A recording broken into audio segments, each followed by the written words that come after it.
सिंध 7 सदियों पहले कैसा था? कौन चलता था इन रेगिस्तानों में?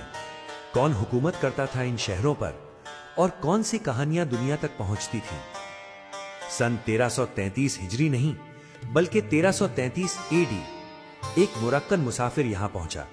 उसका नाम था इब्ने बतूता।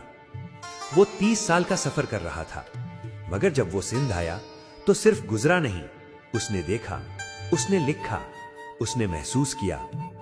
आज भी उसकी रिवायत सिंध की मुआशरे और सकाफत का अहम तरीन जरिया मानी जाती है। उसने लिखा कि यहां डाक का निजाम मौजूद था, घोड़ों पर भी और पैदल दौड़ने वालों पर भी, मुनज्जम, मुअस्सर, तरक्की याफ्ता। सहवन को उसने बयान किया एक बड़े शहर के तौर पर, जो रेगिस्तान से घिरा हुआ था, जहां सिर्फ कीकर का दरख्त नजर आता था। दरिया के किनारे खरबूजे कसरत से उगते थे, लोग जौर और मटर खाते थे, मछली की भरमार थी, मंछर, किंझर, कलरी, चोटियारी, दर्ग और दरियाए सिंध से भी। भैंसें दूध फरावान देती थीं, मगर गर्मी इतनी सख्त होती थी कि लोग कपड़े भिगोकर अपने जिस्म पर लपेट लेते थे और जैसे ही कपड़ा सूखता उसे दोबारा भिगो देते। वक्त गुजरा और तब्दीली आई। 13वीं सदी के आखिर तक बुद्ध मजहब बिल्कुल खत्म हो चुका था। इस्माइली फिरका जो पहले गालिब था, अब सिर्फ अकलियत रह गया।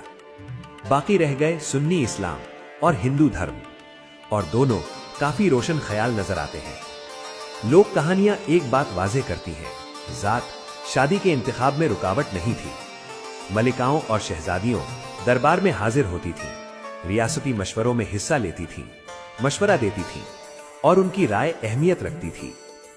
सन 1521 में सामा हुकूमत का खात्मा हुआ। अरगुम आए मरकजी एशिया से। उनका दौर छोटा था, मगर असर गहरा। बहुत से सूफी, सैयद और उलमा सिंध आए। तसव्वुफ फैला, इल्म फैला, सकाफत बदली। फिर यूरोप से एक ताकत उभरी, पुर्तगाली। उन्होंने ठट्टा को जला दिया। 2 सदियों तक उनके तिजारती मरकज रहे। सिंधी जबान में पुर्तगाली अल्फाज शामिल हुए। 1555 में ठट्टा लूट लिया गया और 1 करोड़ रुपए का सोना ले जाया गया। फिर तरखान आए और उसके बाद मुगल बादशाह अकबर की फौज। 1591 से 92 तक सिंध फतह हुआ। अकबर खुद सिंध में पैदा हुआ था। सिंध मुगल सल्तनत का हिस्सा बना, मगर औरंगजेब के बाद फिर आजादी हासिल की, कलहोड़ा हुक्मरानों के जेरे हुकूमत। सियासी उतार चढ़ाव के बावजूद मुआशरा तरक्की करता रहा। 18वीं सदी तक सिंध की तहजीब अपने उरूज पर थी।